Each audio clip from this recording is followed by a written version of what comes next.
Rolling. Get over here! And here I am.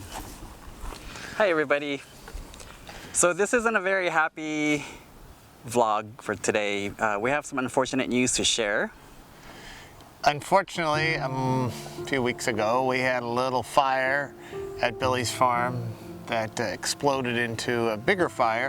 And so we're going to share a little bit about that today and the results. You can see behind us the burned out Christmas trees. We actually lost approximately 5,600 Christmas trees on the farm. Some of them were seedlings that were on year number 2, 3, 4, or 5 in the harvestable years. And so that's changing some of the direction where we want to go. But today's story isn't necessarily about the Christmas tree farm. It's more about how we got to this point. And it's sort of a PSA also about blackberries and the dangers of blackberries and what steps you can do to prevent something like this to happen to you. So here we are at the lower end of the farm, and to our shoulders over here to the right is what we had, the park area, and then just beyond that was a creek area. It still is a creek, and the creek had been overwhelmed with blackberries where we let grow wild and then would harvest every July this month to pick the wild blackberries. And on this day in June, we were doing a controlled, permitted burn, which we do frequently on a tree farm, where we take out sections of trees and burn them down using an ag burn permit and controlled burn. And we were doing that, and we were at the kind of the end of the burn period. The controlled burn area, we have sprinklers, irrigation, hoses, dirt, all kinds of things to help control that. And it was a flat wind day, burn permit day. And unfortunately, we had a twister of winds come up and spin off a bunch of embers into the blackberry bushes, which are about 30 yards away from the controlled burn area. As that blackberry bush exploded, we did call 911. Fortunately, the fire chief had been out in the morning, so they knew where we were. They knew Billy's farm, they knew our permit, they knew where we were burning at. A couple of things that you hear about, and it's the first time I've really experienced it, that a fire like that creates its own storm, creates its own windstorm. And as we were painfully trying to battle the blaze at the blackberry bushes, and at that point it was just the blackberry bushes, but the winds were starting to swirl, and the fire was starting to go up into the air 20 feet and then send embers out, which is what caught the treetops in the evergreens and the Christmas trees. And so as we're trying to hose down blackberry bushes, the fire crew was rolling in here and they're trying to get set. We had little fires popping up all along this ridge line behind us. And then we'd have to turn around and try to put that out. And unfortunately, with, 6 or 8 of us with garden hoses all tapped into the same system, our pressure was going from a hose pressure to a trickle pressure. It was like having a squirt bottle in a fight. So really kind of frustrating, but that became overwhelming as it took this ridge.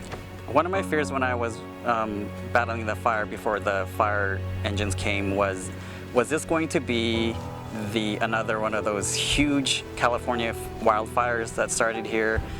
I've had that thought before, because we've had like some smaller fires here in the past a few years ago, and those were easily contained because they were just small grass fires, but this was more a bushy fire. And my thought was, is this going to be the fire that destroys the town of Wilton? So that came through my head, and it seemed like it took forever for the firefighters to arrive. I called 911 when I was dealing with putting the fire out. You could feel the extreme heat coming from the huge flames that seemed like they were growling at me, and it was very scary at some points, but like trying to figure out how to put it out the best you can. And there's that sense of fear, and this is going to cause so much damage and harm to the area. But luckily, when the fire trucks did come, it's like, gosh, there's only one fire engine here, one fire truck here. Can they help us put this out? And then as the fire spread throughout the rest of the farm, that's when I've sort of felt a little more hopeless.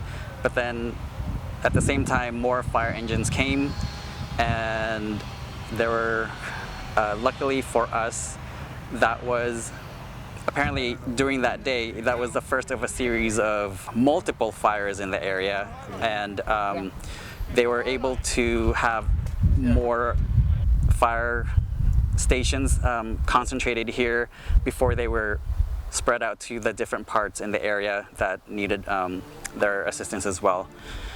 And huge shout out to and so much respect for the firefighters. You know, they have to deal with so much, and they're trying to protect the people, the environment, the properties, etc. And they do so much work for us. So make sure you thank your firefighter whenever you see them.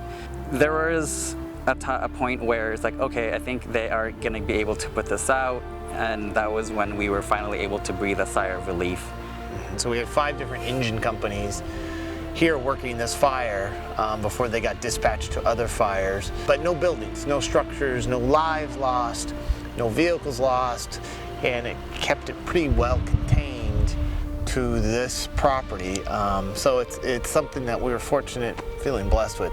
But one of the things we did learn, and as we watched the dozer crews come through, I felt a little frustrated with how come the firemen aren't trying to help us hose down these blackberry bushes so it doesn't keep spreading, and realized as they were setting up their operation and getting their hoses and trucks and rigs and crews in place and digging a fire line, they were working about kind of containing it to an area and let the trees burn, let the stuff burn inside. But never once did they put a hose on the blackberry bushes. And it wasn't until later that the fire captain said, yeah, it's like manzanita brush. It spreads with oil, and so we don't use hoses. So the word to the wise is, if you had a blackberry bush catch fire, you don't want to add water to it. You want to dig it, put dirt, you want to use a fire extinguisher. The blackberry bushes, as we added water to a burning blackberry bush, so the embers are burning, the bush is burning, the debris is burning, as we added water to it, it exploded. Much like you would do if you added water to a kitchen fire. Blackberry bushes, the leaves, which are green, which we thought were a natural protectant to fire, a natural deterrent to fire, turned out to be completely the opposite. It's filled with oil, basically. What we've heard and what we've been told is that it's like manzanita, highly flammable, lots of oil, and when you, as he mentioned, when you put water on it as it burns, the water spreads the oil farther to the other blackberry bushes and whatever was surrounding it. So the area by the park has a huge grove or bramble of blackberries. Mm-hmm. It's kind of a nuisance for me personally. It is a habitat that wildlife really likes. So on our creek with the blackberries, we've had fox live there, we've had coyotes live there, pheasants, quail, all kinds of different life have resided along our creek under the blackberry brambles. And so we were trying to make use of the brambles, keeping it under control.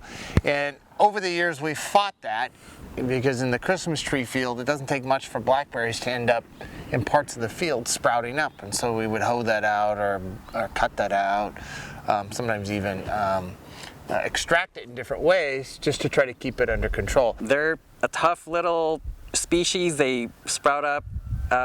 I was shocked to come here today, and where the fire started, lo and behold, there's tiny little bushes starting to grow again, and I was very, very upset to see them, and made an effort to dig them out manually by hand.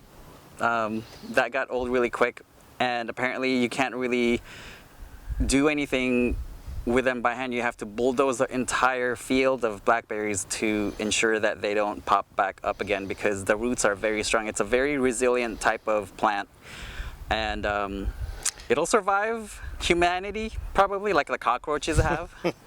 Who knows? The interesting thing is with a fire, blackberry bushes actually get reinvigorated because their energy is down in the root system below the surface, so the leaves burn off, they collect the energy, they resprout up, and it reinvigorates them. All they need is a little bit of water, and they can sit dormant for months at a time and then get a little bit of water. So here we get our winter cycles, and so that's going to be the water. By the time we get to this point next year, they will have had a full winter cycle, and so we will, if we don't mow them or hoe them out to extricate them or dozer them out, they will be back. And if we do not do what we can to kind of mitigate it, in 5 years, we'd have just as big a blackberry bramble, if not bigger. In the past, you can use livestock, goats and cows and sheep, to kind of eat. They'll eat the young blackberry leaves, but once it becomes thornier and kind of that dark, thick texture, they don't really like the taste of it, nor do they like the texture of it. But when it's young, they'll do that. So mowing it, grazing it, digging it out, hoeing it out, but you got to get the root system. Or you can, there's a couple of brush killers you can use, but you got to cut it all the way back, right to the stock, root stock, add the brush killer to it, which is not organic, but add a brush killer to it, and that will slowly kill the roots too. So it's one of those very pervasive weeds that grows wild throughout Northern California, Southern Oregon, throughout the West Coast really. Anywhere they can get a little bit of water, they're very strong. And if you do have blackberries on your property, make sure that you contain them as much as you can, you know, not let it spread wild, crazy all over the place. Especially keep it away from structures like your house or any other, like a shed, fences, and just make sure that line around it, just so they don't creep further out into, you know, within your property or your neighbor's property, because that could cause so much more damage. One way that they thrive on is if there's a water source nearby. So when you are watering your lawn, careful to make sure that any water seepage doesn't hit the blackberries, because that's what they thrive on, is moisture. And they spread, birds eat the blackberries, spread the blackberry seeds. That's how they pop up everywhere. Mm-hmm. So it's not uncommon to see them in a lawn popping up, especially out in an area where you have blackberries growing wild. You'll see little sprouts, and your best bet is to get them out, get after them right away, dig them out before they become big root balls. When they're just little sprouts, mow them off, dig them out, keep them under control, keep them at bay, because as tasty as the fruit is, they're really an invasive weed. Destructive weed. Yep. But delicious fruit, whatever. You can pick and choose. If you have any other suggestions on how to maintain blackberry brambles, please let us know and leave a comment below. So thanks for rolling with us, and hopefully the next time we'll have better news for you or better adventures. But if you did like this content, please be sure to hit that like, thumbs up button. And if you don't mind subscribing to us for future stories, we'd love to hang out with you again. And hit that bell icon as well for any notifications for new content. That's how we roll. Thank you for rolling with the Pulse. Thank you.